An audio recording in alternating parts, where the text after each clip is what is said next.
I'll definitely start by saying I think it's fair to say that none of us would be here, and there might not even be an Ant-Man movie if it weren't for Edgar and Joe, and that should absolutely go said.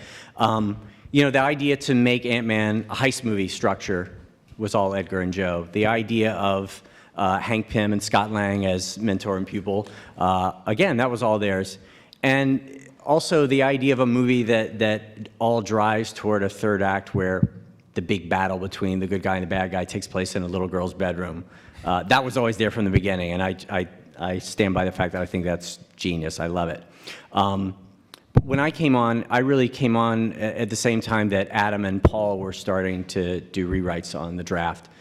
And really it was sort of taking what existed. Adam and I bonded over the fact that we were both kids who grew up reading those comics. I probably untold hours alone in my bedroom reading comic books.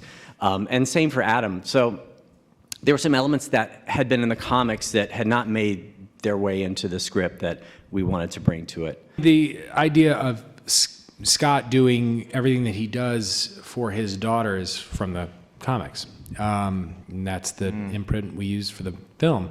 That said, when we were working on the movie and writing the script and all that, it's kind of thinking of it as its own thing. And I think both Adam and I felt like if we ever veered too far from something that doesn't make sense in the Marvel Universe, or something that isn't true to the comic, or true to these characters that have been created, that they would rein us back in.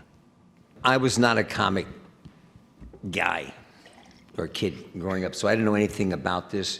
They were kind enough to send me the script of Ant-Man along with a leather-bound copy of 2 years of Ant-Man comics, which I could digest. And so we talk sort of like two-dimensionally about these sort of superhero movies, when in reality, as I was looking through these comics, my goodness, here's Hank Pym, very brilliant scientist, warrior, created this incredible factory, a building, the Pym Foundation, technologies, all of this. Wife was involved with him, lost her. I mean, there was more backstory for Hank Pym than any of the so-called, reality movies that I might have done. So I had a pretty good blueprint to follow. My kid's going to be 7 years old, and I started reading comics to him when he was 1. Not anything like The Punisher, but they have it on a really good gradient. With really kid-friendly kind of stories. And then now I'm still reading him. He knows everything about the Marvel world. And before I left to go do Ant-Man, he just says, "Dada, don't mess it up." Let's come here. Thanks, kid. I was very excited about this opportunity when they came to me, because I never have done anything in this milieu. My entire career is contemporary based, not by choice, just I guess I'm just about characters, but so all the pictures I've done except for one in 40 years is contemporary. Never did an effects movie. So, I'm also a producer, so I was actually, really curious about how this whole thing went together.